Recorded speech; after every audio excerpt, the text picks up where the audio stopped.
تمہیں آزمایا جائے گا، تمہاری آزمائش ہوگی. کس طرح؟ وَلَنَبْلُوَنَّكُمْ بِشَيْءٍ مِّنَ الْخَوْفِ وَالْجُوعِ وَنَقْصٍ مِّنَ الْأَمْوَالِ وَالْأَنفُسِ وَالثَّمَرَاتِ. تمہیں کسی نہ کسی ایک چیز سے ضرور آزمائیں گے، یا خوف سے آزمائیں گے، بھوک سے آزمائیں گے، جانوں اور مالوں کی کمی سے، پھلوں کی کمی سے آزمائیں گے.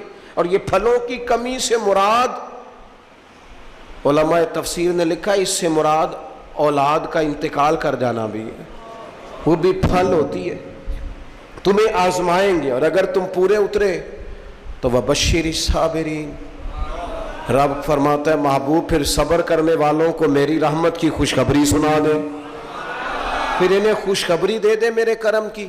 میرے عزیز، زندگی میں آزمایا جائے گا. نبی اکرم نور مجسم شفیع معظم صلی اللہ علیہ وسلم کی بات